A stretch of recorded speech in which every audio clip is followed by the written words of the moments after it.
Hi guys, this is Hirosaki. This story is all about what if Naruto was part of the Avengers.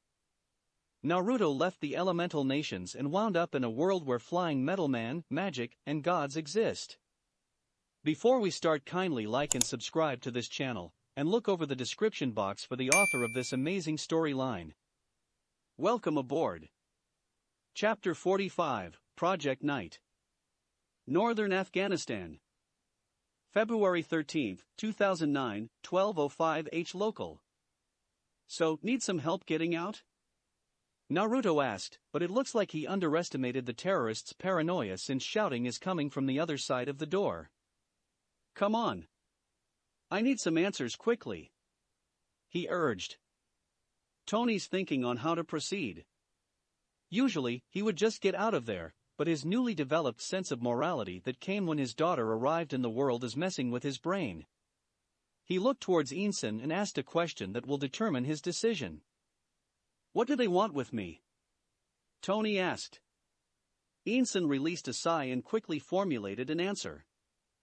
The voices outside started getting louder, which added more pressure to the situation. Frank decided he needs to prepare for any stupid decision the billionaire makes, so he took 2 metal rods and walked towards the side of the door. He readied himself to bash some skulls in. They are your most loyal customers. The 10 rings want you to make them the Jericho. The only thing they can't buy from their source. Einson answered. Tony got all that he needed from Einson. Get us out of here, Tony told Naruto. Bring us to the mansion. I need to pick up something. Naruto suddenly became extremely giddy and dragged Tony and Einson towards Frank. Good thing, Tony had the presence of mind to carry the car battery powering his electromagnet. Come on, man. Grab on. We got to go, Naruto said while extending his free hand towards Frank. When Frank hesitated, Naruto grabbed onto him, and the whole group disappeared. Just in time, too, since the door opened not long after. Stark Mansion, Malibu, Los Angeles. February 13, 2009, 0035 H local.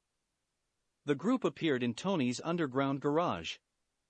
Frank managed to stay upright, even against the onslaught of disorientation. Tony and Einson, on the other hand, dropped to the floor, with Einson being the worst off since his one shake away from barfing. Motherfucker. So that's how you do it, Tony exclaimed. He always wondered how Naruto could get in and out of the mansion without triggering any security measure. In the end, he just gave up and just ordered Jarvis to report when he spotted inside the house. What is it? Quantum entanglement? Wormholes? He asked, genuinely curious on how Naruto does it. His scientific and analytical mind screaming at him to figure it out. That's a secret, man, Naruto answered cheekily, causing Tony to grumble. Have you finished it? Naruto asked. Not quite, Tony replied while slowly getting up on his feet. He carried the car battery and hobbled over towards the work table. You know it's been tossed at the back burner ever since Morgan came. When he reached the desk, he double-tapped the corner, causing it to glow. Jarvis. Pull up Project Night and the arc reactor design, he ordered. Certainly, sir, and may I say it's good to see you somewhat okay, Jarvis replied. The sudden appearance of another voice caused Frank to heighten his alert level, but quickly calmed down when he saw Tony and Naruto remained calm.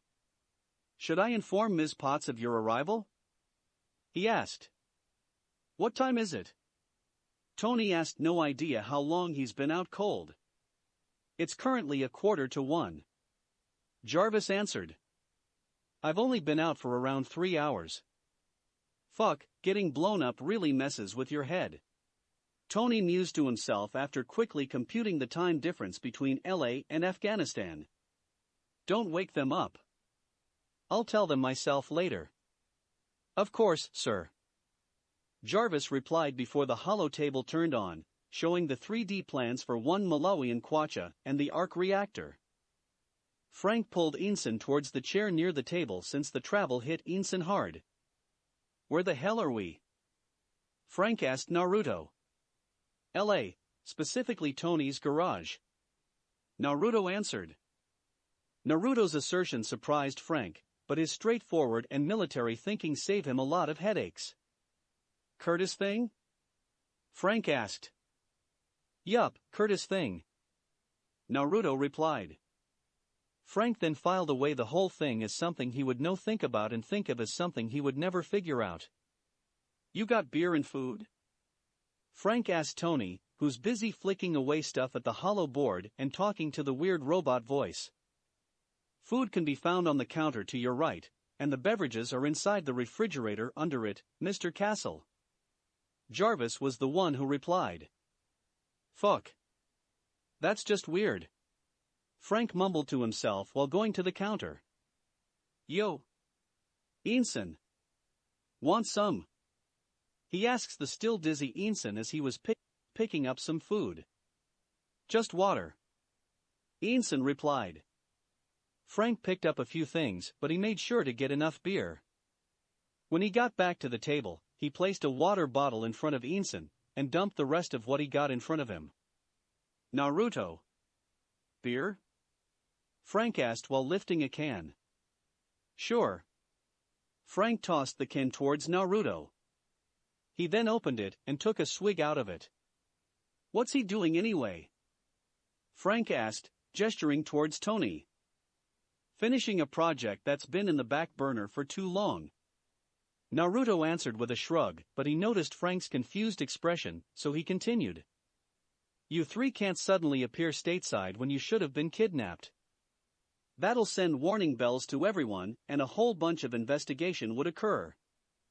That's why I was just going to leave you guys in the middle of the desert so that the search party could find you guys. Frank understood Naruto's reasoning. The military would be all over up Naruto's ass the moment they find out that someone can get in and out of any situation quickly. But Tony wanted to get back here, so he probably wants to fight his way out of the hole. He finished. He's going to fight his way out? He'll turn tail as soon as the first bullet is fired. Frank retorted skeptically. I wouldn't be so sure about that. Naruto replied. He helped me take down the mob in Vegas, you know. Frank remembered the news about that one, but hearing Naruto's involved made the whole thing make more sense. He's not a fighter or a soldier. Frank said, pointing out the obvious. He won't be able to take down all those terrorists. He offered his opinion. You can join too if you want. Naruto retorted. Give a kid a nuke, and he can change the tides of war. Same concept here. He said, subtly referring to himself. Frank couldn't exactly deny Naruto's statement. But it begs the question, what is Stark making? Tony has been working on the night in between the Jericho and Jarvis. It came to him after the situation in Vegas. Being left in the sidelines through the whole ordeal left a bad taste in his mouth, so he started on the project right after he returned to LA. It just slowly gets sidelined as he began to work on Jarvis, and when Morgan arrived. He has 90% of the things done, but the remaining 10% are the crucial mechanics and electronics that need to be streamlined through continuous testing. That's why he's removing a lot of part design to make the fabrication time shorter. The arc reactor is the problem. Tony needs to redesign the whole thing, so that it could function as an electromagnet as well as a high-output electric source to power the night. Run the simulations. Tony ordered when he was satisfied enough with the modifications he made. The end result of his changes is an ugly behemoth that just wants to make him puke, but desperate times call for desperate measures. Yes, sir. Running it now. Simulation finished. The prototype reactor would produce 1 gigajoule per second. The suit, on the other hand, would only handle 10 minutes of rigorous use. Jarvis reported. That's a lot shorter than I thought. Tony said to himself. How long would the fabrication take? 6 hours, sir. However, the arc reactor needs more precise hands. Jarvis replied. I should have known it will never be that easy. Tony complained with a shake of his head. He walked over to Inson and tugged him by the collar. Wakey. Wakey. You're going to help me upgrade this, he said while tapping his chest. Inson had no choice but to agree. Tony then looked towards Naruto and Frank. You two are helping too. Ha ha, ha ha ha. No way, man. I need to check with my girlfriend first. I just left her in the apartment with our roommate. Naruto replied quickly before getting roped in. Why the hell do you still have a room here if you got an apartment? Tony asked with an incredulous look. I like the view. Naruto answered with a shrug. Wait. Is that roommate of yours the same chick that's been joining your threesome? Tony asked with overflowing curiosity. Even the always serious and loyal Frank Castle perked up hearing Tony's question. Yep. I just told you. I left them in the apartment on the bed. Naruto replied, not seeing anything wrong with his answer. I just want you to know. I fucking hate you right now. Tony stated with conviction. Inson and Frank silently agreed with Tony's assertion. Tony released a sigh and rubbed the bridge of his nose. Just go already. Be back by 8. He said. Sure thing. Anything I need to bring back? Naruto asked. Nah. Got everything here. Tony answered. Bring me something I can use to shoot people. Frank amended. Tony let out a snort and walked towards an empty wall. This drew everyone's attention. He placed his palm relatively high up the wall. After a few moments, the wall split open, revealing a small armory. Believe me, Frank. I got everything. Tony reiterated with a victorious grin. Frank checked the loadout, and he has no choice but to be impressed. I think we're going to get along just fine. Frank stated. You better not let Pepper know about this. Naruto warned before suddenly disappearing. Do we really need to go back using that? Tony asked, which caused Inson to turn green all over again. Natasha's Safe House, New York. February 13, 2009, 0400H local. Naruto appeared inside the living room, and he immediately went towards the bedroom while making sure he doesn't wake up Jessica. When he got inside, he noticed that Jessica is the only person on the bed. He looked around and saw light coming out from under the door of the bathroom. Naruto approached the door and knocked. Naruto? Natasha asked from the other side of the door. Yes. It's me, Haim. Naruto answered. Wait a minute. I'm getting out in a sec. Natasha replied. Naruto walked back towards the bed and sat on it. A few moments later, Natasha got out of the bathroom wearing her full combat suit. Good thing you came by. I need a ride, she said while checking her gear and walking out of the bedroom. Why and where? Naruto inquired, following Natasha out. Fury got the report about Stark's kidnapping. He wants everyone to report in. Natasha replied, wearing her boots. Can I come? Naruto asked with puppy dog eyes. I'll be invisible, I promise. He added. Natasha thought about how much security protocols she's going to break, but no one can resist that particular look. It's at the same level as Lila's begging face. She has no idea how it was possible, but it's there. All right. Come on. Natasha agreed exasperatedly, although she's laughing inside. Yay. Naruto let out a small childish cheer before holding Natasha's hand. He looked at Natasha and waited for her signal before disappearing. Triskelion, Washington, D.C. February 13, 2009, 0420H local. The pair appeared at Natasha's office.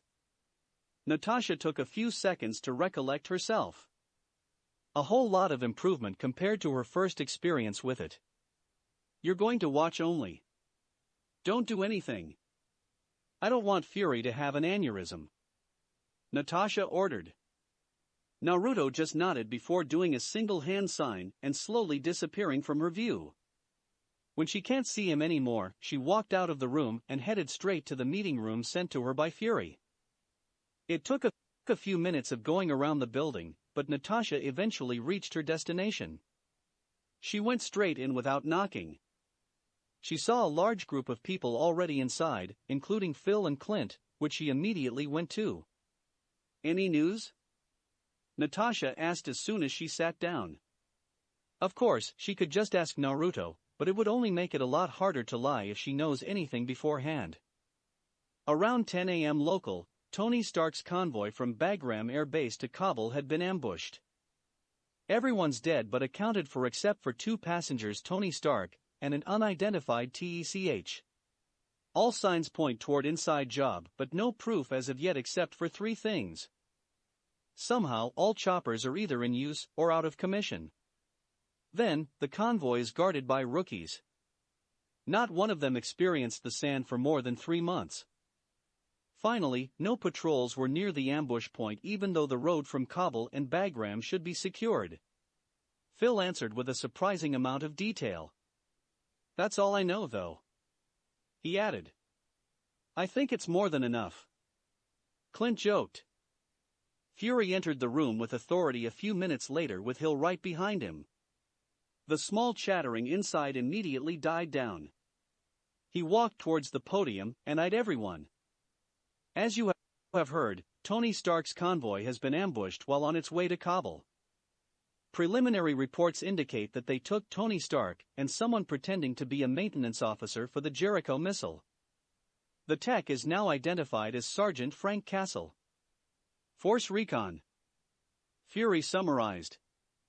Force Recon? Why's he posing as a tech? Clint asked. We have no idea what he is doing there. What we do know is that he's supposed to on vacation after coming home from his tour in Afghanistan. We only identified him through facial recognition. Fury replied. Natasha had an idea of how Castle got roped in, but she won't say it now. Search parties had already been sent with no results. That's where we come in. I want all of you to find any chatter of this happening. Look into the Bagram itself for any sign of an inside job. I also want you to look into Sergeant Castle himself. Coulson, you're going to Obadiah Stane to assess the possibility of Stark making a deal to save his hide. Do the same thing with Virginia Potts too. Barton, you're going to Afghanistan with a strike team on you. Make sure to bring a medic in case something went awry. Romanov, work your contacts to find anything at all. He ordered. Natasha's order, of course, is a cover for her to extract information on Naruto. Fury already accepted the fact that Naruto just knows a lot more than he is letting on. Fury was about to shout at everyone to move when somebody knocked on the door. Fury gestured for one of the people close to the door to open it, revealing an agent carrying a package. The man went inside and handed it over to Fury. Natasha wanted to facepalm hard when she saw it. She specifically told Naruto not to do anything. Sir. A package was delivered in the reception addressed to you. We scanned it 3 times to make sure it's clean. The agent reported. Fury opened the package and saw a piece of paper inside instead of the usual file folder. He picked it up and read it. Don't worry. I got it, Baldy number 1. Maria Hill took a peek at the paper and choked herself to stop her laughter. Fury dropped the paper inside the box and glared at everyone inside the room. What are you waiting for? Christmas? Go. Fury shouted, sending most of the people inside the room to scurry away. When all personnel not in the know are out of the room, he stared at Natasha. I'm going to kill your fucking boyfriend. He promised. Chapter 46, Lemon 1. Chapter 32.5. Natasha's Safe House, New York. January 31st, 2007, 2100H local. Nice place you have here. Naruto complimented as soon as he walked into the door behind Natasha. The pair have just managed to get out of the Wakandan party. When Naruto asked Natasha where she would like for him to drop her off, she said New York. The two then walked for quite a while before they reached Natasha's apartment located in a medium-rise building located in Washington Heights. Yeah. This is one of my safe houses that S.H.I.E.L.D. knows about. They want me to monitor someone from down the hall. Natasha replied while removing her jacket, revealing her almost transparent white top and the outline of her bra. She walked towards the kitchen to grab a drink. Make yourself at home. Do you want anything? She asked. Nah. I'm good. Naruto replied. His mouth was oddly salivating and dry at the same time when he saw Natasha's figure. He's working hard just not to turn into a bubbling idiot. Kurama's jeering to just fuck her didn't help him any. Natasha noticed Naruto's blank stare to nowhere in particular. Naruto? Hey, Naruto? Are you okay? Natasha called his name, breaking him from his trance. Naruto shook his head to remove the cobwebs. Yeah. Just thinking about what Chala told me. Naruto lied. I should probably go now. He added, thinking about how he should remove himself before he could do something he regrets. Oh. Natasha silently let out, hiding her disappointment. She had so much fun in the last few days that she doesn't want it to end abruptly. Even if they could just chat for the whole night, she would love it. Naruto started to walk out of the door, a heavy feeling settling on his chest. He turned to face Natasha again when he crossed the threshold. Just toss the knife to the ground if you're ready for our second date. Naruto said with a wink, hiding his disappointment with how the night would end. Okay. Natasha replied with a small smile. At least she's the next one that would dictate when they would meet again. Naruto didn't know what else to do at this point, and he's just standing around awkwardly, so Natasha decided to throw him a bone. Aren't you supposed to give a kiss goodbye before leaving? She asked. Her voice is dripping with sensuality. Naruto's posture suddenly changed from awkward to alert, thinking about how maybe the night could end in a more memorable note. He just has no idea how right he is. Naruto raised his hand and cupped Natasha's face. He leaned in close, keeping his eye open until the last second before contact, trying to remember every detail of this moment. He even unconsciously activated his Sharingan, forever imprinting the moment in his brain. Good thing Natasha closed her eyes when she felt Naruto's warm hand on her face. She could feel the calluses on his hand, especially the thumb. The rough texture highlighted by her heightened senses. If that's how his hands feel, what more could his lips do to her? She didn't have to wait long though, because she felt Naruto's chaste kiss on her lips. Natasha finally conceded that there's some truth to those cheesy romance movies because she felt fireworks going off. The contrast to how all those other kisses she experienced before is massive. All too quickly for her preference, the kiss ended. Both of them opened their eyes as Naruto pulled back. They can see the hunger, the longing they have for each other. Fuck it. Naruto whispered to himself as he saw Natasha shyly bit her lips. He's throwing caution to the wind and just went at it again.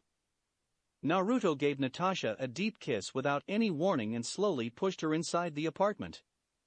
He closed the door by kicking his foot backward. He's trying to gauge Natasha's willingness to move forward by looking for any sign of resistance, but it seems like she's all for it too, so he started cupping her perfectly shaped ass. Natasha couldn't help but release a purr of pleasure when Naruto started massaging her butt. She started removing Naruto's jacket. A real challenge since he doesn't seem to want to separate from her. Naruto took Natasha's lead and started stripping her too. He momentarily activated his Sharingan again to find the bedroom. He started leading them to the bedroom, leaving a trail of clothes behind. Natasha had no idea they were moving to the bedroom until she felt something hit the back of her legs. Her surprise caused her to separate from Naruto for a moment and looked around. She noticed 3 things right away. 1. They are in the master bedroom, no idea how Naruto managed to find out where it is. 2. Naruto has stripped her down to her underwear, somehow removing her skinny jeans while not removing her boots. Finally, Naruto has a massive erection going on, only stopped by his pants. It's not fair, Natasha said with a small pout. What's not fair? Naruto asked. You're still wearing your pants while I'm here standing in my underwear, Natasha explained while tugging on her panties and bra, giving Naruto a show. That can easily be arranged, Naruto replied with a small grin. He unbuttoned his pants and shimmied it off, causing one of men's worst nightmares, a lady laughing as soon as you get your pants off. Ha ha ha. Oh my god. Natasha let out a full-bodied laugh. Where did you find that? She asked. Naruto let out a sigh of relief. It seems Natasha was laughing at his underwear. Hey. It's awesome, Naruto defended.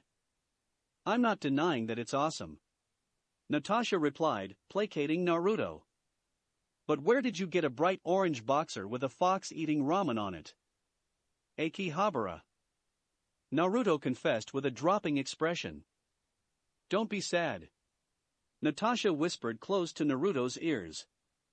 She grabbed Naruto's impressive length through the boxer and started stroking it.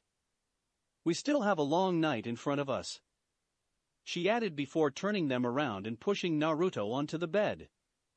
Natasha took a step back and did a small dance, shaking her hips to an imaginary tune and moving her hands across her body, making sure she doesn't reveal too much too early. Naruto is enjoying the show a little too much. His boner is straining against his boxers. His last shred of self-control snapped when Natasha unfastened the front clasp of her bra, but held it in place with her arms. He pulled Natasha onto the bed and forcefully removed her arms from her chest. Naruto placed both of her arms above her head and held it in place with his left hand. He moved his lips to her ears and whispered in a gravelly voice. You tease too much. Naruto bit her ear before moving down her body, leaving small kisses on her milky white skin. When Naruto reached her chest, he moved the bra away using his teeth, revealing her beautiful, shapely breast. At the center of each breast is a pinkish-brown areola topped by a large nipple. He kissed around left Natasha's areola before grabbing the nipple with his teeth, making her release loud moan. Natasha's senses are continuously assaulted with pleasure. The slight show of domination turned her on. Along with Naruto's nipple play and his right hand unconsciously massaging her inner thigh, she might just come without him touching her pussy. It seems she's not too far off, since when Naruto unlatched from her left nipple and started paying attention to the right one, she released a small orgasm, drenching her black lace panties more. She let out a small whine while shaking her hips to let Naruto she wanted more. Good thing Naruto took the hint, since he started moving down her body, still leaving little nips and kisses behind. Naruto released Natasha's arms and spread her legs apart. He placed small kisses on her inner thigh while his hands rubbed it up and down, further heightening her senses. Without warning, he ripped off her panties. That's one of my nicest pairs, Natasha whined without any heat behind her voice. I'll fucking buy you a store, Naruto replied. He ran his right thumb up and down her labia, particularly paying attention to her clitoris, while his left hand keeps on massaging her abdomen and thighs. So you're a natural redhead, huh? He commented with a small chuckle, causing Natasha to slap the back of his head lightly. Naruto did a light pass through her folds with his tongue, tasting her sweet nectar. Natasha released another light orgasm. She can't even moan since her voice is like getting away from her. Naruto kept on lapping up the juices she's releasing while occasionally giving deeper passes inside of her. His tongue is scraping the insides of her walls, while he continuously plays with her clitoris and nipples. All she could do was grab onto his hair and squeeze her thighs around his head. Natasha can't even count how long it's been or how many orgasms she released, but she knows she needs something a little more substantial. She pulled Naruto up by the hair to her face and kissed him deeply. Tasting herself inside his mouth just makes her all the hornier. Removed it. Natasha whispered. Naruto quickly stood up and removed his boxers, revealing his 10-inch cock to all its glory. He covered her with his body again and kissed her. Condoms? Naruto asked between kisses. Are you clean? Natasha returned. Yes. No need. Just fuck me. Natasha ordered a little desperately. Naruto grabbed his cock and lined it up with Natasha's folds and thrust it in. Natasha never felt so filled before. Her walls are straining just to keep Naruto's cock in. She involuntarily bit Naruto's collar just to keep herself from screaming. It's sad to say, but it's like she's a virgin all over again, back in the red room where the matrons forced a dildo inside of them. Luckily for her, Naruto had the presence of mind not just to start thrusting in and out of her. She needs time to adjust to his size and for him to adjust for her tightness. You can move now. Natasha whispered to Naruto after a few minutes. Naruto started with small motions, making sure that Natasha doesn't get hurt while they're having sex. But with how wet she is right now, Naruto quickly sped up his thrust as well as adding different motions. It continued for a while before he felt something spraying on his cock and abdomen accompanied by tightening of her pussy and tensing of her body. Did you just squirt? Naruto asked, to which Natasha shyly nodded.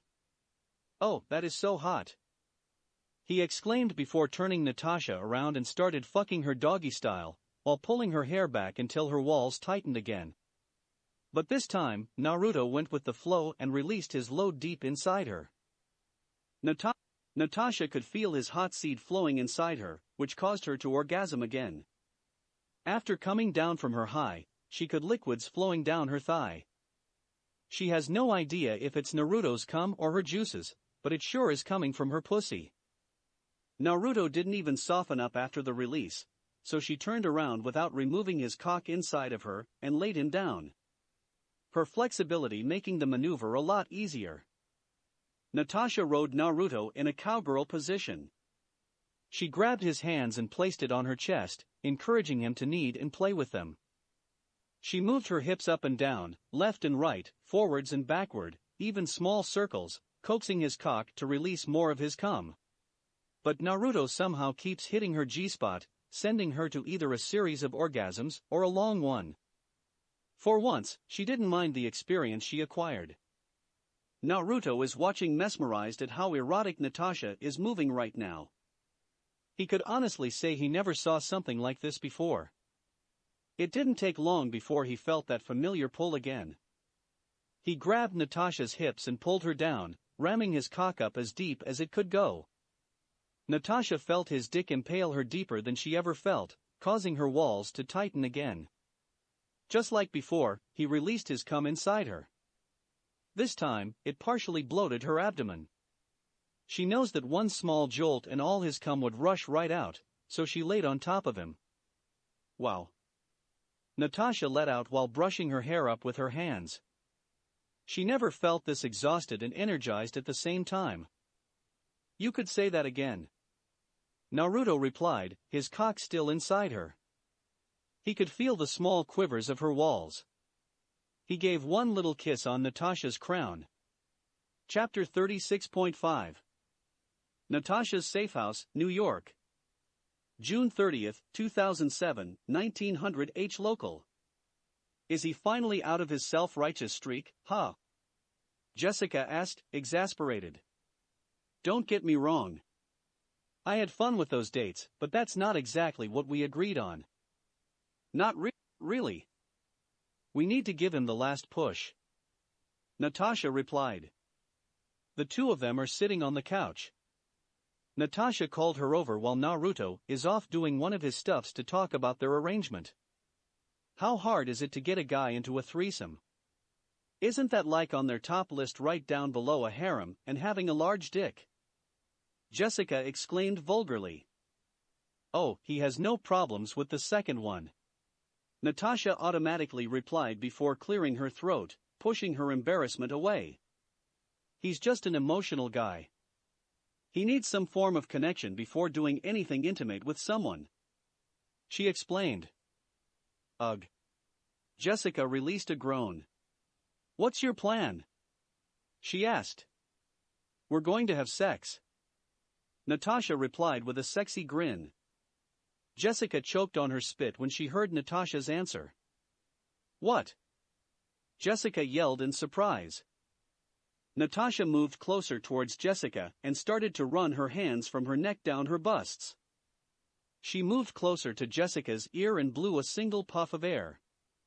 We're going to have hot lesbian sex. The moment Naruto entered that door, his instincts would take over. Natasha continued sexily, eyeing her like she's her prey. That's when Jessica notices their attire. Natasha's wearing a red lace panty and black string blouse, while she is wearing dark blue short shorts and a semi-transparent white shirt. She didn't resist since one way or another, she could get some release. Natasha noticed Jessica didn't really fight her advances, so she went with it. She held onto Jessica's nape and pulled her close, giving her an exploratory kiss. When she felt that Jessica is receptive to it, she gave her a deeper one.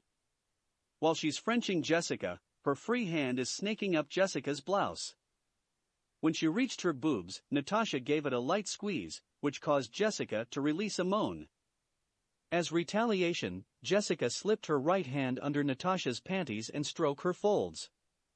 This just makes Natasha's assault more aggressive. Natasha unlatched her left hand from Jessica's nipples to grab her ass. Natasha pulled Jessica close to her, then laid her down on the couch. She stopped kissing Jessica for a moment and recomposed herself. We need to move faster. He'll be here in 10 minutes. Natasha said while removing her top and panties. Jessica didn't even question Natasha and just followed her lead. She removed her shirt and shorts, revealing her perky boobs and pinkish white nipples and her trimmed pussy.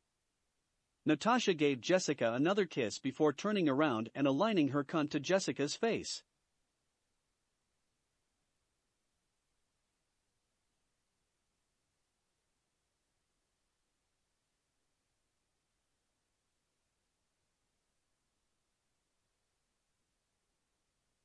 Jessica immediately started licking Natasha's folds. Natasha returned the favor and used her fingers to play with Jessica's clitoris. That's how Naruto found the two of them, hungrily eating each other out. Am I missing something? Naruto said. He would have been shocked by the whole thing, but his libido was getting the best of him. How could it not? Two hot chicks going hard at it would cause any man to turn into a bubbling mess. Jessica decided she waited too long, so she went to me. Natasha replied with an innocent face while licking away Jessica's juice from her face. You're not going to make us wait any longer, are you? She asked in a sultry voice. Jessica's eyes are glazed over. Natasha has been eating her for quite a while, and it certainly turned her fires on. Naruto didn't even bother stripping and just sealed away all of his clothes. The problem was, he didn't know what to do next. Natasha reached for Naruto's hand and pulled him closer, while Jessica continued eating her out. She grabbed Naruto's cock and started stroking his cock. She first gave a simple lick to the head, but that's enough for him to let out a large moan. Natasha then placed the head of his cock and started blowing it. She is slowly putting his cock deeper and deeper until she's finally deep-throating it. Naruto remembers the first time Natasha did it, he cummed fucking quickly. When he's more than ready, Natasha releases him, lined his cock to Jessica's cunt. She rubbed his dick through Jessica's folds and pushed it in. Jessica could feel Naruto's cock sliding into her, pushing her pussy's capacity to the limit. The length and girth are almost too much for her. Natasha turned around, cupped her face, and pecked her on the lips. Told you, he has no problem. Natasha cheekily commented, but Jessica is too out of it to reply. Naruto started moving a few minutes later. Natasha kept on kissing Jessica to push her past the discomfort and into pleasure. She moved her hands to Jessica's clit and started moving it in small circles. Jessica moaned hard as she cummed on Naruto's cock after Natasha started playing with her clit. The assault on her senses is almost too much for her. Natasha lifted her ass, wiggled it in front of Naruto. "My turn," Natasha said. "You're too into this, Haim," Naruto commented as he pulled out of Jessica, causing her to moan. "Maybe, but don't dare deny that you love." Natasha never got to finish her statement since Naruto started pounding into her with reckless abandon. Jessica slowly snapped out her stupor and started suckling on Natasha's tits that are jiggling just above her. It was time for Natasha to come. She squirted all over Jessica, but Naruto didn't get to finish. That's why he pulled out of Natasha and rammed his dick hard deep into Jessica. Natasha turned around again, bringing her face close to Naruto's dick as it moves in and out of Jessica. She stuck out her tongue and started licking from Jessica's clitoris all the way to Naruto's length. The erotic scene was enough for Naruto to come, but at least he has enough presence of mind to pull out of Jessica, and rammed his 10-inch cock down Natasha's throat and released his seed straight to her stomach. As he was about to be finished, slowly pulled out, releasing a mouthful of cum on Natasha's mouth. Natasha sat down on Jessica's face and shook her hips, urging her to keep on eating her. Natasha opened her mouth, revealing a mouthful of cum to Naruto. She then got off Jessica and started kissing her, transferring Naruto's spunk to Jessica. Jessica had no idea how she got into that situation. She never would swallow anyone's cum, but the whole thing just turned her erotic side on to the maximum that she went along to anything sexual.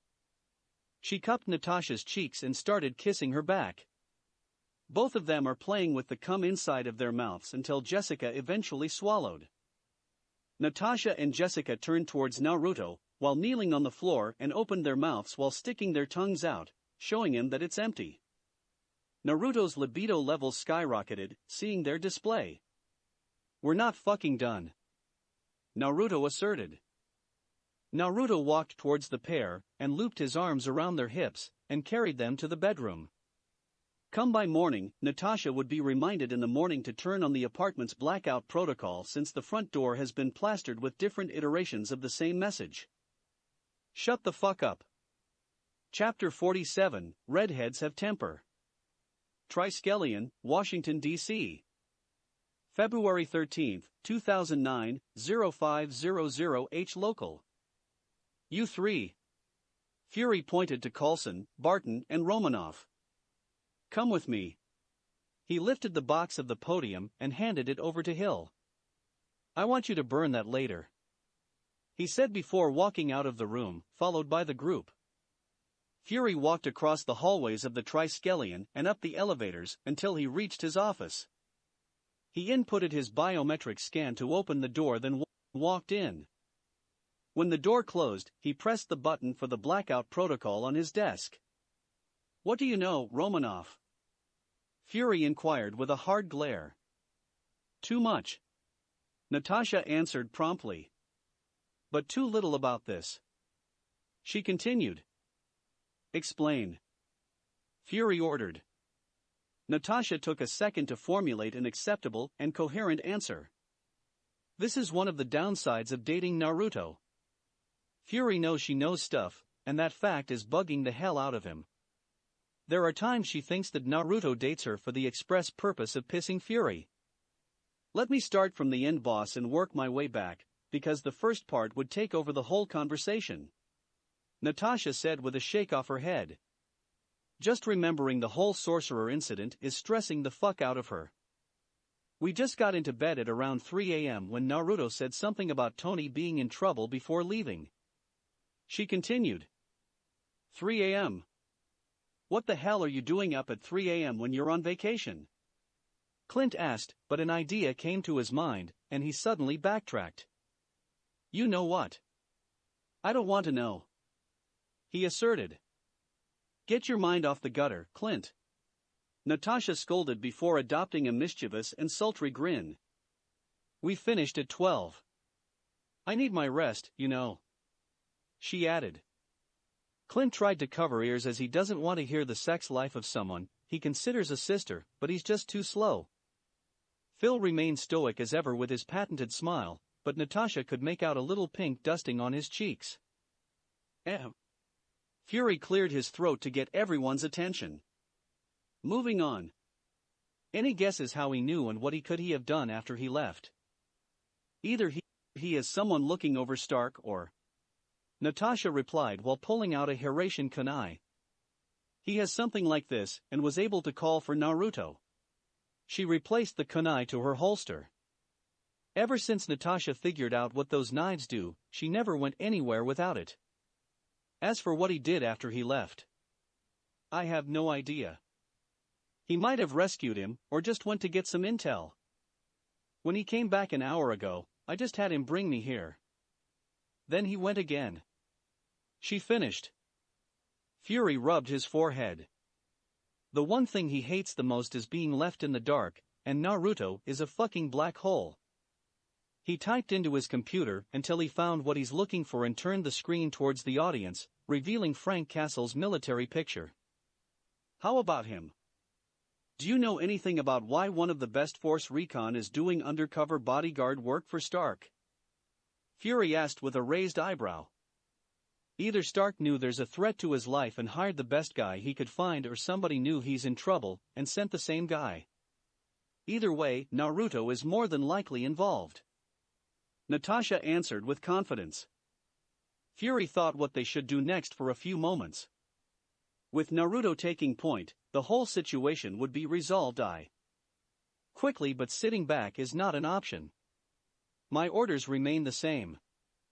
I don't want Peggy Carter to rise from the grave because we didn't do anything to save his godson. Natasha almost went into a coughing fit hearing Fury talk about the exaggeration of Peggy Carter's demise. Now, we're done talking about the Stark fiasco, let's circle back to what you say is the first part of your story. He suggested. Ah, right. That one. Natasha let out, dreading the headache the following conversation would cause. I really don't want to report about this, but this is something you should know, boss. She said, giving everyone her thoughts about the topic. Just spit it out, Romanov. Fury exclaimed, wanting to get the conversation over with. Natasha took a deep breath and started. We were sleeping on our bed at around 2:30 when I woke up to a feeling of someone watching us. I reached for the knife under my bed and started to look around. That's when I saw two people standing at the foot of the bed, an African-American man and a bald European woman. I threw my knives at them, but it just bounced off after they created circular sparking shields. Another one of Naruto's weird friends? Clint asked. That's what I thought so too, so I woke Naruto up. After a struggle to get him out of bed, I finally managed to get them out of the room, but I eventually followed them to the living room. They introduced themselves as Karl Mordo and the Ancient One. Natasha said. Fury immediately turned the screen back to and typed in the name Karl Mordo, searching their databases for it. Karl Mordo. Says here that the guy died 18 years ago. Fury turned the screen around towards the group. Is this him? He asked. Yeah. Exactly that. He hasn't aged a day. Natasha commented as he's looking at the picture. What else did they say? Fury asked. There's only one message. Don't save Tony Stark. Natasha said with a serious look. Of course, he didn't take it well, so he led me back to the bedroom. Before we got inside, though, Mordo released some kind of rope to grab on Naruto's arm. He told me to get in the room, and everything after that is just a second-hand story from Naruto. He said that they brought him to another dimension and tried to trap him, but of course, it didn't work. She finished with a shrug. Can you give me a summary of this because it looks like you're saying magic is real? Clint requested sarcastically while cleaning his ear. Sorcerers visited Naruto to stop him from saving Tony Stark, since they said that the fate of the universe depended on it. Natasha summarized. Fury walked back to his chair and flopped down, I missed it when the most amazing thing the world has ever seen is a man that could lift 5 times his body weight. Fury commented before looking back at Natasha. Any idea how to find them? Natasha thought back on every detail she got from the short meeting, examining it frame by frame, scene by scene until she could give something usable. Only one thing stood out, boss. They're wearing robes with an Asian influence.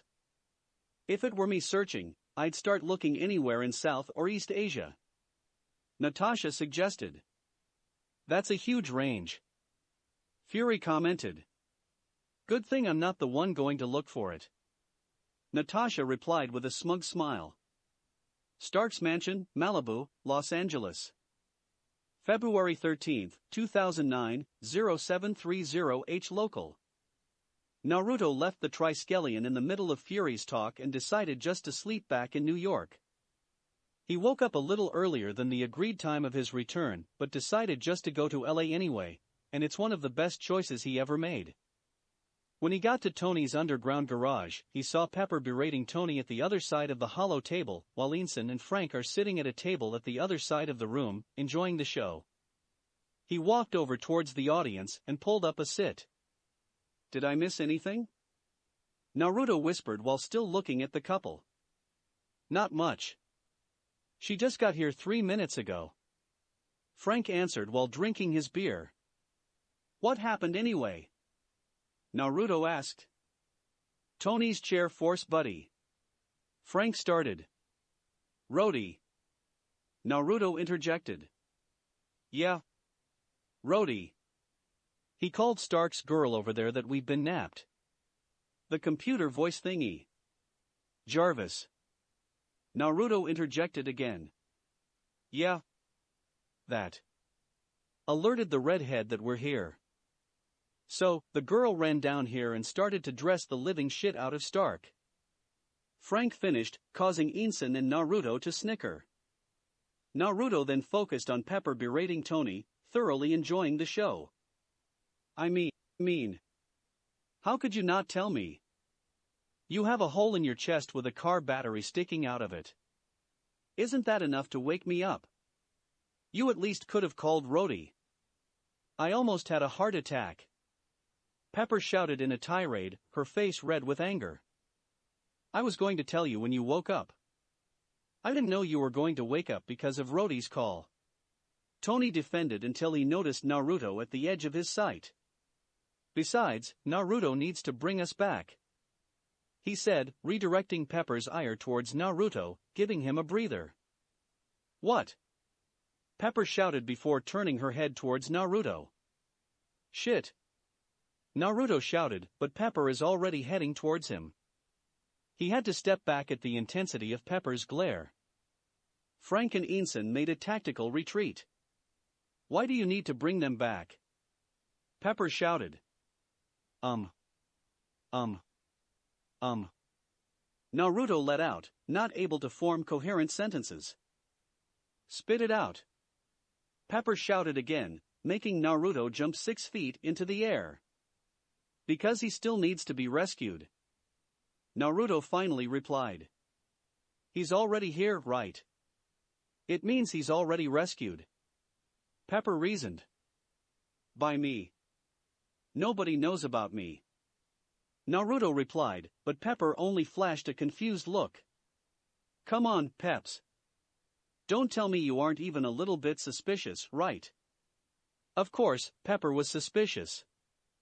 The whole Naruto enigma is suspicious. He just gets in and out everywhere he goes, knows too much, and the entire endless pocket thing trick he does.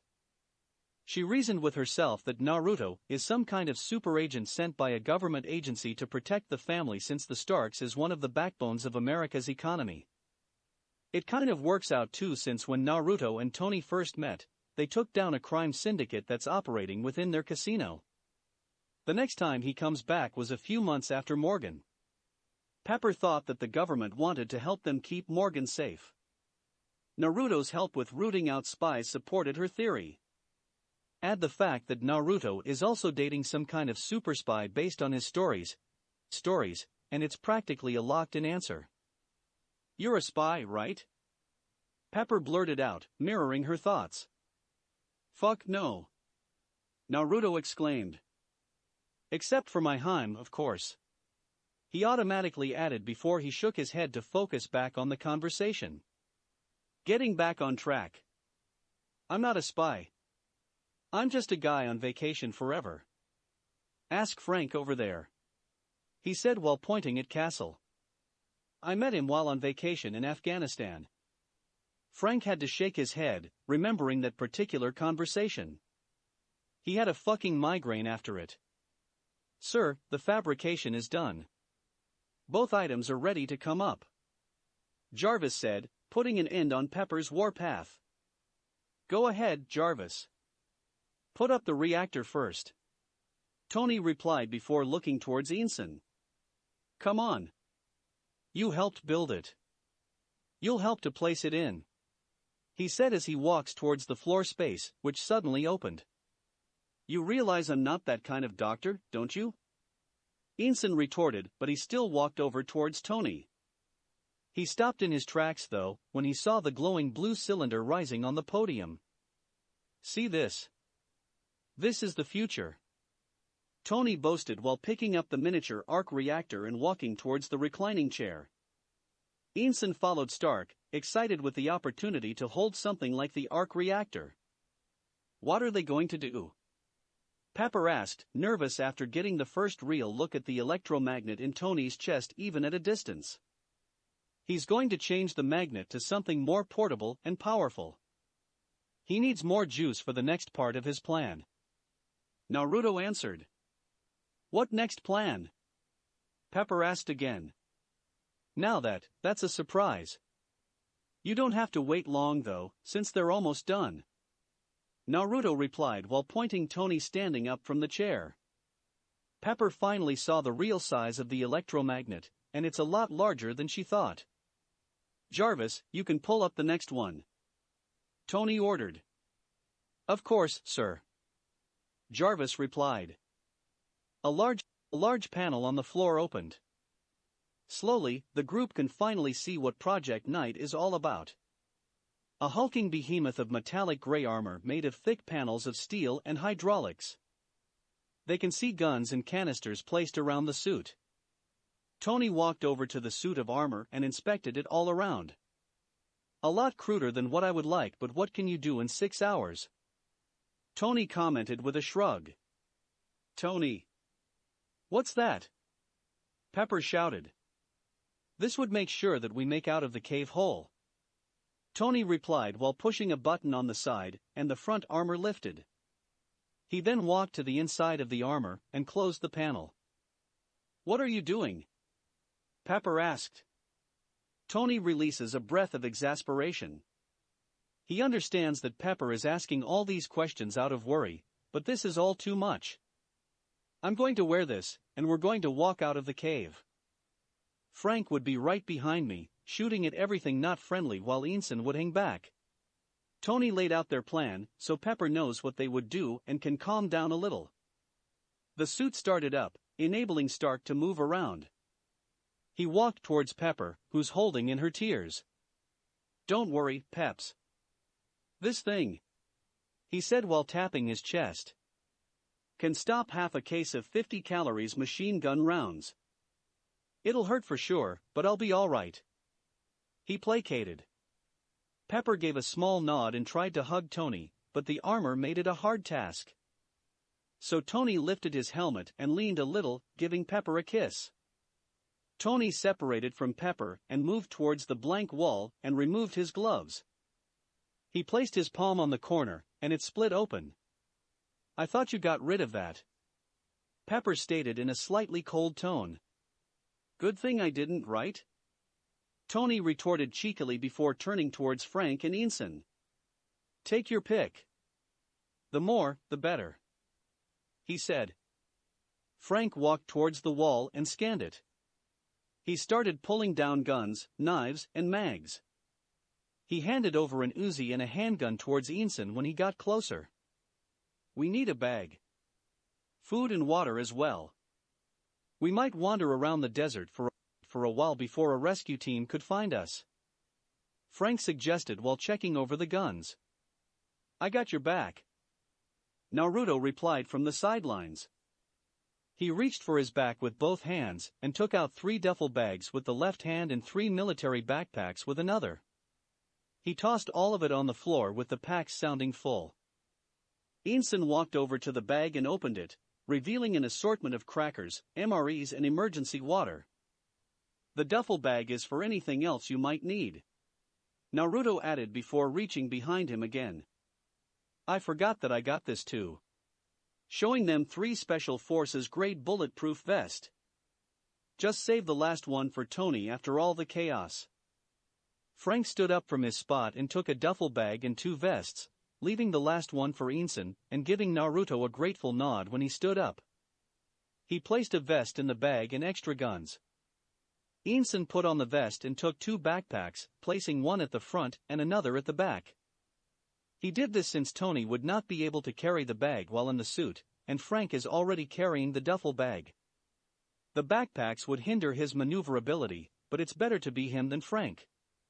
Frank finished packing up and looked towards Inson. When he saw Inson packed up, he turned towards Tony and nodded, indicating that they're ready. Tony walked over to Pepper and leaned down a little. We'll be back in 3 days to a week. Don't worry, Pep. I'll come back, Tony said before kissing her again. He then walked towards Frank and Inson. Don't worry, Pepper. I'll watch over them. If they're not found in a week, I'll lead Rhodey to where they are. Naruto reassured Pepper as he hugged her. Naruto walked over towards the trio and reached behind him again and pulled out 3 Hirosaki kunai. Take 1, Naruto ordered. Tony, Frank, and Inson took 1 each but giving it a skeptical look. Keep that on you at all times. If there are any emergencies, just throw it to the ground or to where the crisis is. The trio pocketed the knife to wherever they can place it. At the bottom of the backpacks are red tags. Pull it right before you get rescued. It would burn the whole thing, making sure that nothing points towards me. Understand? Tony and Inson immediately nodded, but Frank needs to get one last word in. Geez. You're more paranoid than some spooks, Frank commented. Naruto let out a small grunt before grabbing the straps of the bag of Frank and Inson while placing his palm on Naruto's armor. Give them hell, Naruto said before the whole group disappeared, leaving a dumbfounded Pepper. Pepper stood there for quite a while, staring at where the group was standing before she was snapped out of her stupor. Ma'am. Morgan is finally awake, Jarvis reported. Pepper shook her head and walked out of the garage, silently praying for everyone's safety. Chapter 48, Breaking Out. Kamartaj, Kathmandu, Nepal. February 13, 2009, 12:45 H local. Mordo. Is everyone else okay?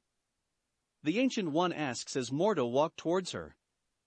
It's a weird feeling for her, asking the well-being of her disciples.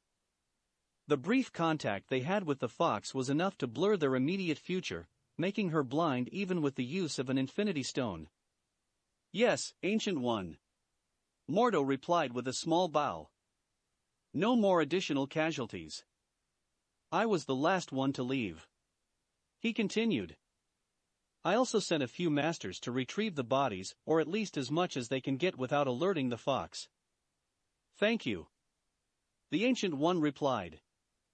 Mordo accepted his master's gratitude.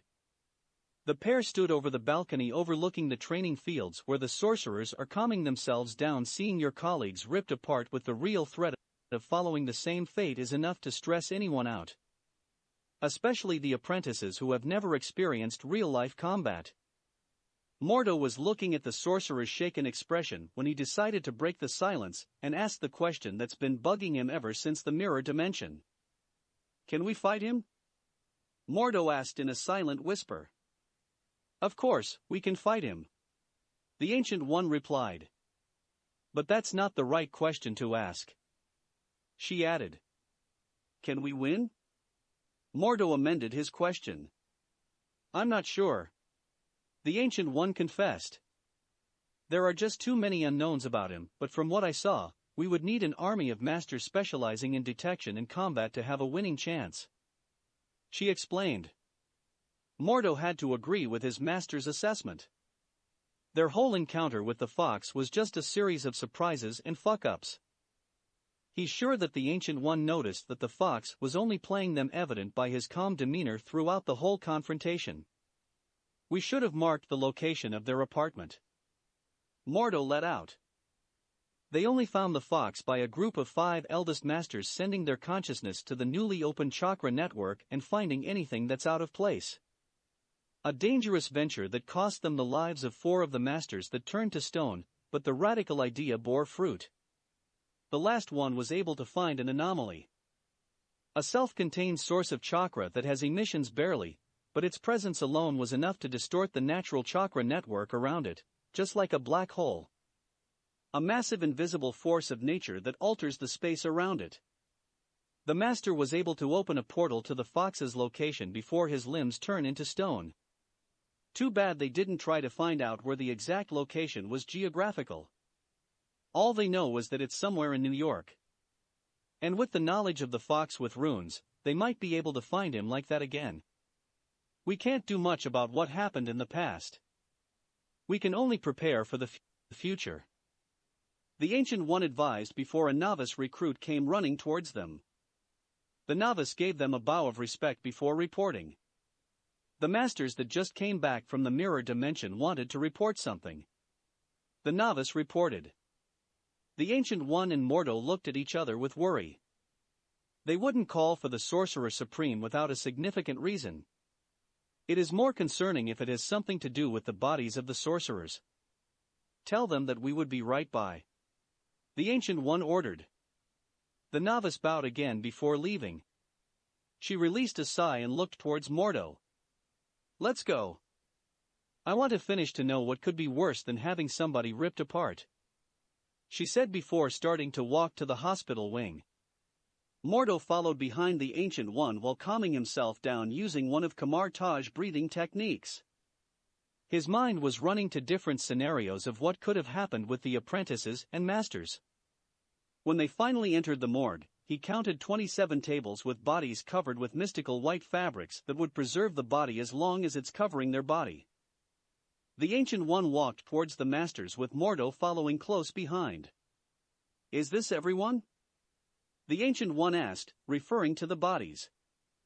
As far as we can tell, yes. A master answered for the group. We counted 22 apprentices and 5 masters. We have retrieved most of their bodies, but some parts just can't be recovered, like most of the abdomen for some of them. He explained. At least we can give them a proper burial. The Ancient One said with a sad voice.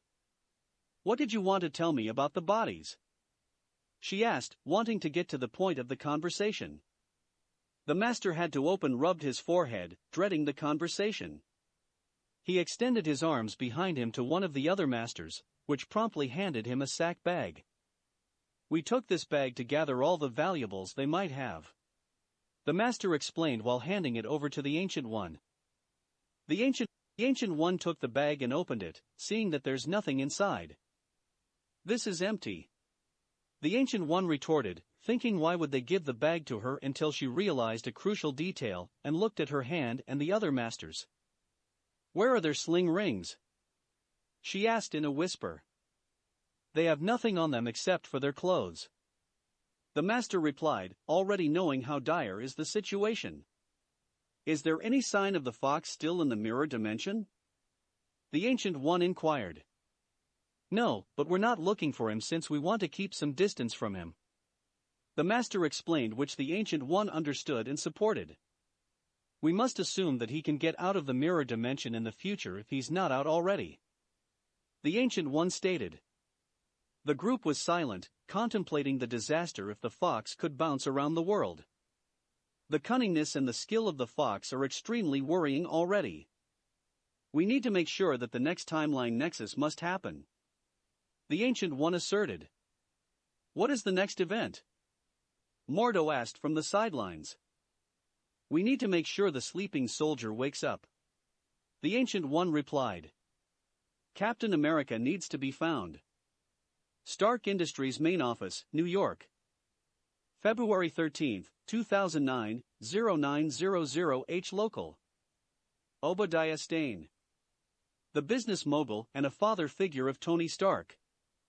He's a 6 feet 1 inch, blue-eyed, 65-year-old man who is one of the best business-oriented minds in the world.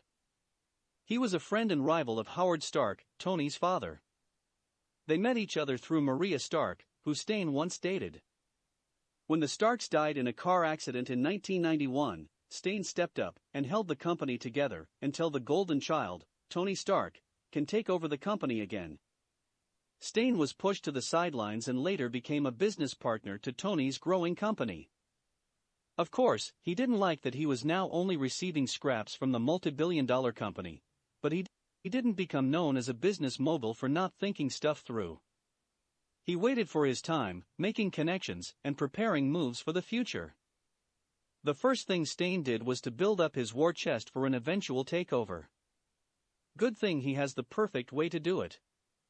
Being in the weapons manufacturing industry, it's easy to find people with less than stellar reputations.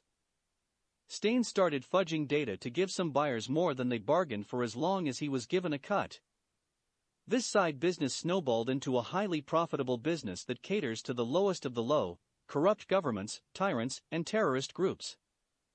The moment Stane has enough money to raise his stock share from 10% to 51% to have a majority share, he enacted the second stage of his plan, removing Tony Stark, and he has the perfect opportunity to do it, Tony's trip to Afghanistan. He only heard about it through the grapevine since Stark has been weirdly keeping a distance from almost everyone for at least 3 years, even him. He has never placed a foot on the Stark mansion in Los Angeles at the same time frame. Stane called Raza Hamidmi al-Wazir, or simply Raza. A 5 feet 9 inches, 40-year-old, an Afghan man, who also happens to be the general of the 10 Rings, one of the most vicious terrorist cells. Their job, kill Tony Stark. He made some moves to make sure Tony is in the best possible situation for an ambush, but it seems it didn't work out since they captured Tony Stark and some guy he didn't know about. Raza started extorting him for more money when they found out how valuable was the target.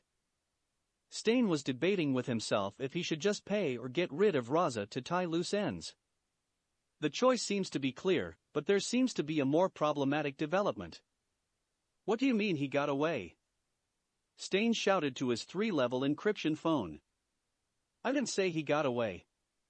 I said he disappeared. Raza replied. A few hours ago, the camera feed from Stark's jail cell failed, prompting the guards to call him over. He ordered his men to enter the room to check out what's the problem, but no matter how much they push through, they can't get in. It took them almost 10 minutes to push through the door, which suddenly lost all its resistance. When they got in, no one was inside. Of course, he tried to find them, but to no avail. That's the same thing. I thought you were at least competent, but it seems you're as useless as the rest of them. Stane shouted. He would have continued with his tirade if his secretary's voice didn't blare through the speakerphone. Mr. Stane, your 9 o'clock has arrived.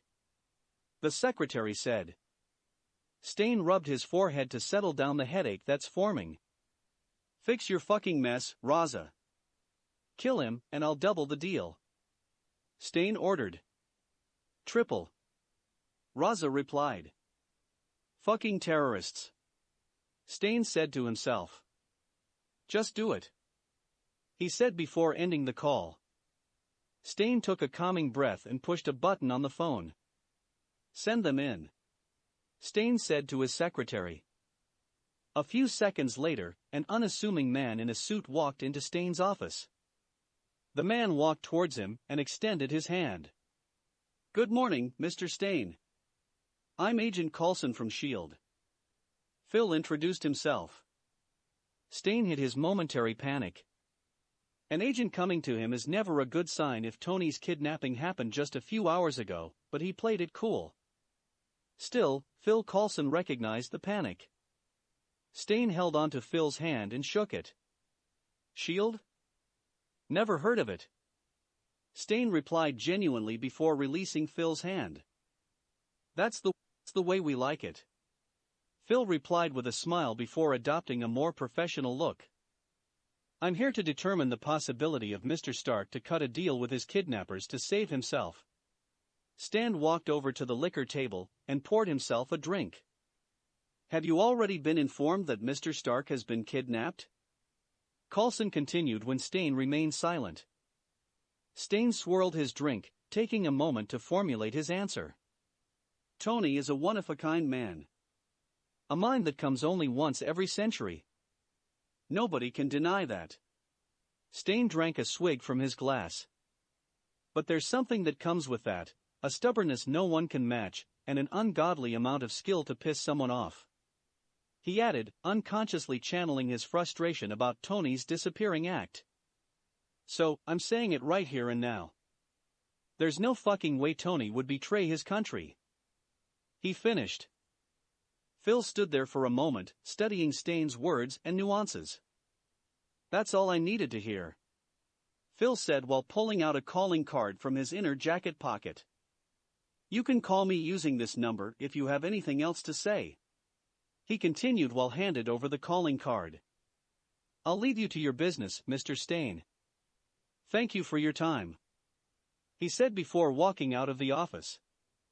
Stain looked over the card before drinking everything in his glass with one shot. Phil, on the other hand, started dialing a number on his phone. He waited for someone to answer before starting to talk. Stain knows something. Northern Afghanistan. February 13, 2009, 1930 local. The group appeared at the only blind spot in the room from the CCTVs, although it's a tight fit, especially with Tony in his armor. Naruto grabbed Tony's helmet and pulled him closer. Remember. Show them no mercy because they will show you none of it. They would rather kill you than exposing themselves, Naruto said while staring straight into Tony's eyes. If you want to marry Pepper in the future, which I say you're crazy if you're not planning on it, and get home to Morgan, you need to push your emotions aside temporarily and deal with all that crap later. You get me? He finished. Tony internalized everything Naruto just said. He acknowledges and agrees with everything, but it's never easy to make a soldier out of a man. It took him quite a while before Naruto noticed that Tony is finally in the correct mindset to do it. I'll be waiting outside maybe a kilometer away, so go wild, Naruto said before disappearing. Tony checked his gear, which Frank and Inson followed. Why didn't Naruto just give us the gear after we busted out of here? Inson asked. He's been thinking about it since right before they left Tony's garage. Inson's question stopped Frank's checking out his gear. Motherfucker, Frank let out, which caused Tony to chuckle. Come on. We still need to bust out of here, Tony said, getting the group's attention into focus. He worked his way in front of them. They are now starting to hear shouting coming from outside the door. Somebody probably saw the massive armor suddenly appearing inside the cell. Ready? He asked. I'm just waiting for your sorry ass, Frank replied from behind the Tony while simultaneously cocking his rifle. I'm good, Inson answered. All right. Let's wreck us some terrorists, Tony declared before marching a few feet in front of the door while keeping a little bit of the side. Frank moved forward and planted a few charges around the door.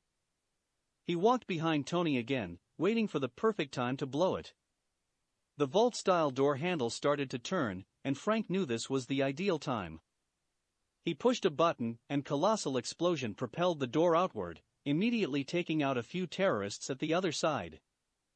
Tony marched forward while keeping his arms aimed and swiveling around, looking for any threat that might suddenly show up at the corner. He stepped over the bodies while resisting the urge to look down. He can feel the slippery wet floor with some steps feeling more squishy than the others. When Tony reached the down door, he has no choice but to look down so he could step over it. But it quickly became apparent that it's a bad idea. He saw a man with multiple contusions to his face. It was all deep enough that he could see the skull. He could also see a semi-solid gel flowing out of a deep crack by the side of his head. Frank saw Tony slightly panicking, so he started knocking on his armor. "Keep it together now. Panic later," Frank said with authority, trying to keep Tony's focus on the task at hand. It worked though, since Tony started walking forward again. As soon as they turned the corner, Tony was immediately assaulted by a rain of gunfire. He started firing the machine gun on his arm towards the group, with Frank shooting too while using him as cover. Ensign stayed behind the corner. The terrorists didn't even stand a chance with the Tony and Frank combo. The pair mowed down everyone they come across, with Ensign lagging, making sure that the duo didn't miss anyone. The trio moved in that formation until they reached a large cavern with multiple corridors. A large group formed a firing squad, with a few of them carrying machine guns. As soon as Tony went into the firing squad's view, the team opened fire at them. Tony had to backtrack against the hail of bullets. "Fucking hell!" Tony exclaimed. He's not sure if his armor could handle all of it. Frank gave their group a fighting chance with his quick thinking when he tossed 2 flashbangs toward the firing squad. When the gunfire stopped, Tony rushed forward and gunned down the team while simultaneously using the flamethrower. Tony something at the corner of his eye, which caused him to be alarmed. "RPG!" Tony shouted. Frank made a quick turn and shot down the man with the RPG. Tony's flamethrower caused it to blow up, caving in some corridors. The corridor to the left. "Go. Go." Frank shouted, pointing Tony to where they should head next. As the group moves out of the cave, Ensign had to use his gun a few times to shoot at some enemies they missed during their first run through. Tony could finally see the exit, and he was surprised by what he saw. Aside from another firing squad set up around the cave opening, he also recognized several different size cases marked with his company's logo.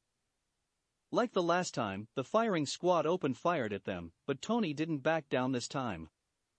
He let the armor absorb the abuse, with Frank occasionally shooting down men with RPG or grenades. "Our turn," Tony said with an excited tone before he emptied his guns and flamethrower ammo, making sure every weapon from his company is burned or destroyed. Frank followed Tony's example and opened fire on everyone while occasionally tossing grenades and C4 packs to the weapon cache. By the end of it all, the open space in front of the cave is flames, bodies, and craters. Tony's group walked around the fires and started walking towards the open desert. Frank took the lead, followed by Ensign and finally Tony. This setup is used so that if anyone coming after them would aim at the armored man first before anyone else. Tony couldn't resist but turn around when they're quite some distance away, and saw a mesmerizing sight. Tall flames are rising up high, illuminating the nighttime sky. "That's just one of them," Tony said to himself, thinking how much Stark Industries weapons are in the hands of other groups like this. Chapter 49, The Cavalry No More. Northern Afghanistan. February 13, 2009, 2015 H. Local. "We need to stop," Tony shouted. "The suit's already out of commission." The suit should only have lasted for 10 minutes of rigorous use.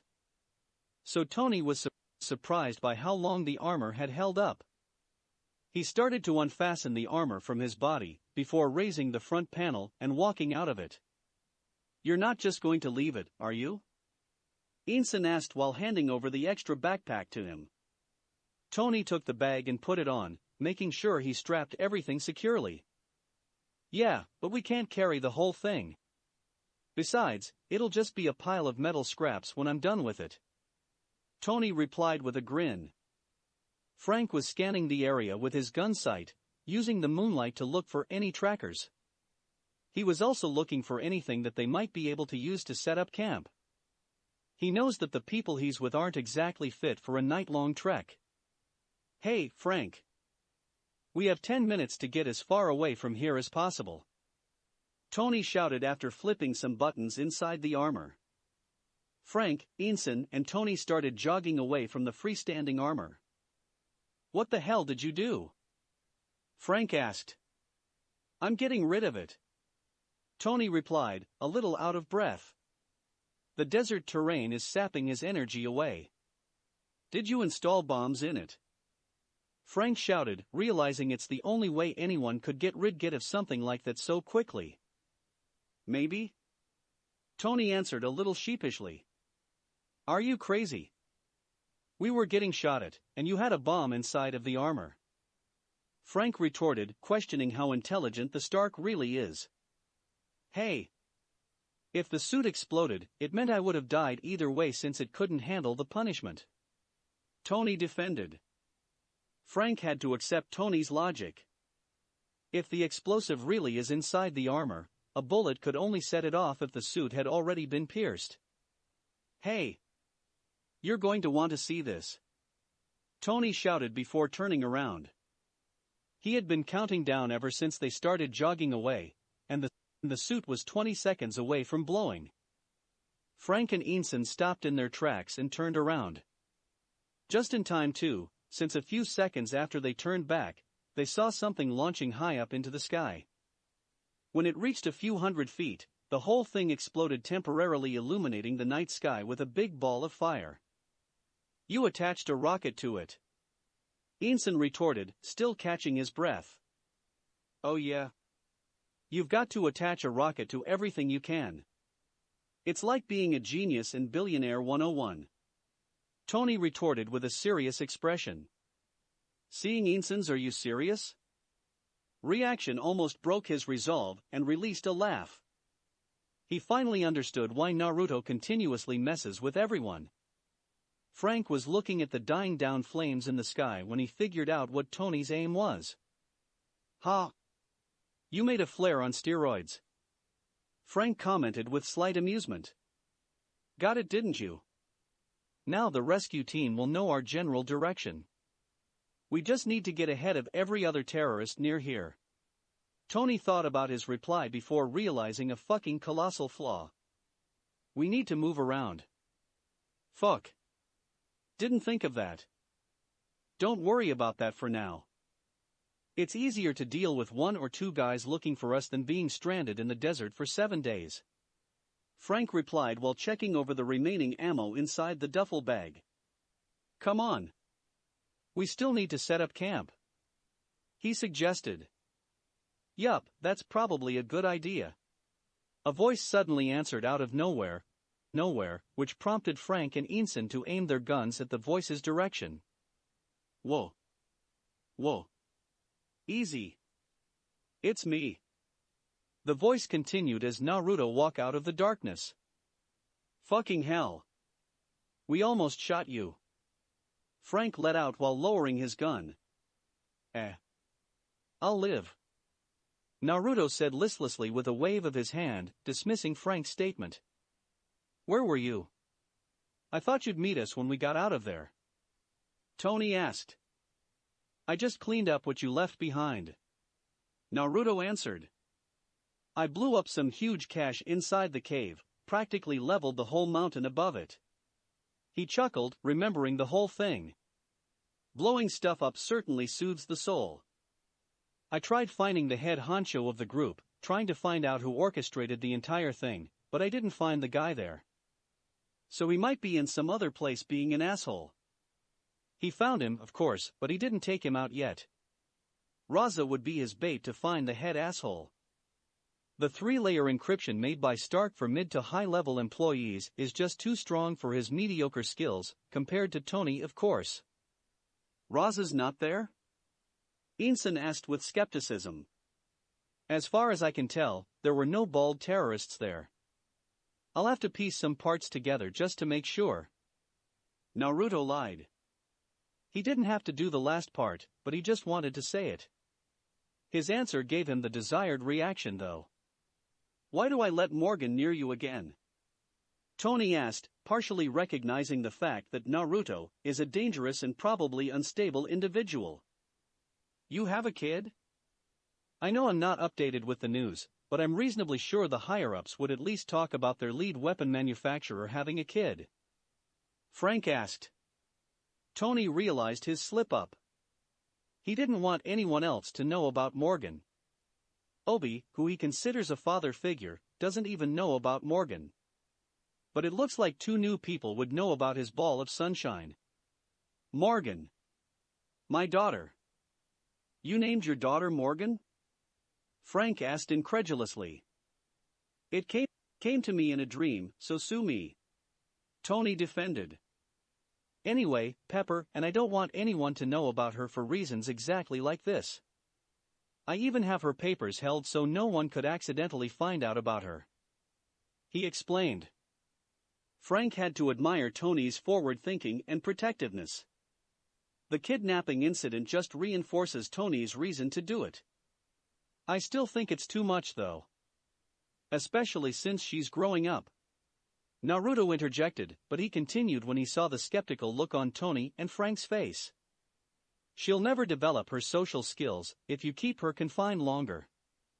Besides, just ask me to look after her, and nothing serious would happen to her. I love the kid too much to let her have anything more than a boo-boo. He said the whole thing seriously.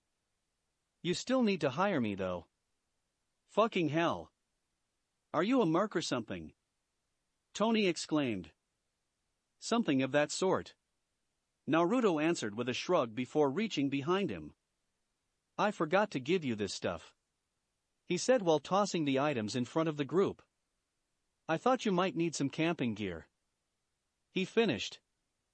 Frank knelt in front of the supplies and opened it, and lo and behold, a large tent, 3 sleeping bags, fire starter kits, and canteens. Did you miss anything? Tony asked sarcastically while looking over Frank's shoulder. Yup. The sat phone and GPS. Naruto replied with a grin. Tony looked at Naruto disbelievingly, which Frank and Inson mirrored. I fucking hate you right now. Tony exclaimed. Malibu, Los Angeles. February 13, 2009, 1500 H local. Phil was driving towards the Stark mansion in a SHIELD standard issue SUV. This would be the first official contact any SHIELD agent has had with the Stark family ever since the death of Howard Stark. Of course, Virginia Potts is not officially a Stark yet. But she's the mother of the Stark heiress and the person that makes Stark Industries run smoothly from day to day. As Phil got closer to the Stark mansion, he pulled his car over to a small mansion, compared to the other houses in the neighborhood. He drove the car towards the driveway, stopped in front of the external intercom, rolled down the window, and pressed the talk button. I'm here to visit Uncle Billy. Phil said the prompt key. The house is under the use of SHIELD to monitor the high-class neighborhood, especially the Stark household. I'm sorry, but Uncle Billy is playing golf. A female voice replied through the intercom, using one of the code questions. I'll just wait with Cousin Ginny then. Phil answered. The gate swung open not long after, and he drove around the property until he reached the driveway at the backyard. He got out of the car and walked inside the house without missing a step. When he got inside, he was greeted by his longtime friend, Agent Melinda May. Melinda May is one of the few females agents with more black belts hoarded than the Black Widow. She's a 5 feet 3 inches, 42 years old Asian woman with dark brown hair and wavy black hair. SHIELD considers her as one of their best pilots and field combatants. Melinda was a successful figure skater until she decided to quit and pursue martial arts instead. Her reason? Ice is too hard, and martial arts have padded floors. She later pursued a career with SHIELD and quickly rose through the ranks. She married a psychiatrist, Andrew Garner, a few years back. But it looks like her fairy tale would come to an end, all because of a fucked-up mission in Bahrain. May and Coulson were sent by SHIELD to do an index asset evaluation and intake, or a welcome wagon mission involving one Eva Belayakov a year ago. The pair arrived in Manama, Bahrain, with a strike team of 10 agents. It was supposed to be a simple mission, but everything went downhill after they arrived. Eva seemingly controlled a group of Bahrainian gangsters with a young civilian girl as a hostage. The pair decided that the strike team should rush in and take out everyone quickly before the situation could escalate. The team remained in communication until the agents started to suddenly fall out of contact. With the situation quickly spiraling out of control and backup hours away, May decided to go in against Coulson's wishes. She noticed two things immediately: Eva's powers involved conscious control, and her agents are already brainwashed. She had no choice but to take everyone down using only a knife. When May got to the center of the building, she quickly dispatched Eva to break her control of everyone. She walked over to the civilian girl and cradled her. However, she figured out that it was Eva's daughter, Katya, who was controlling the men. With no other choice, she killed the 8-year-old girl, immediately freeing everyone from the enhanced control. The story of May's exploit was spread throughout S.H.I.E.L.D.'s grapevine, and she acquired one of the most well-known nicknames inside the agency, the Cavalry. Everything has a cost though. The Bahrain mission caused something to break inside of her. Her life went downhill from there. Melinda's effectiveness in the field dropped sharply, and she was always second-guessing herself. Phil tried to help her regain her flair and passion for the job to no avail. Her marriage with Andrew quickly went downhill as well, and they're now in the final stages of divorce. Currently, she's only doing low-stake field jobs like surveillance until her transfer to desk work is approved. "Hey, Philosophy. It's great to see you." May greeted Phil with a hug, surprising the other agents under her command. "You're here for the Starks files?" she asked after the two separated. "Yup. I want to know if I missed anything." Phil replied with a smile, genuinely glad to see his friend. While Phil was answering her question, Melinda noticed the other agents are looking at her weirdly. "What are you all looking at? You still have a lot of compiling to do," May said towards the gaping agents, causing them to panic and scurry onto what they were supposed to be doing. "Come on.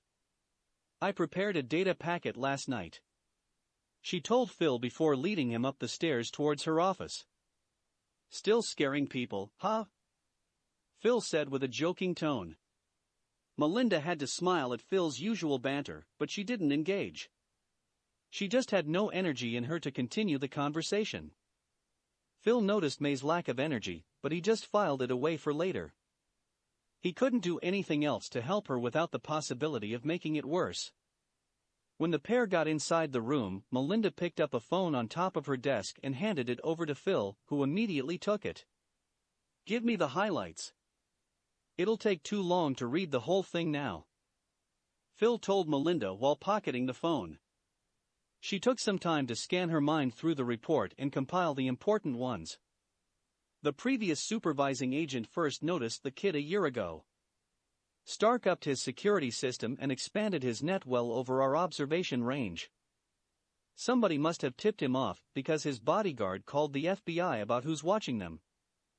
The SA was pulling his hairs out since only second-hand information was coming in for at least a year when he decided to do something drastic. Melinda said the last part, while pulling out a folder and retrieving an aerial photograph from the inside. He ordered satellite surveillance and medium-altitude flybys to get some aerial photographs, and he saw this. She handed over the picture to Philosophy. He immediately focused on the circled area.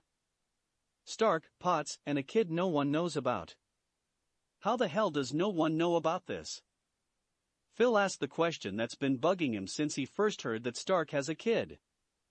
A rich and powerful businessman who has connections with influential people. Probably held up her paperwork somewhere down the line. Melinda answered with a shrug. "What about the mysterious boarder?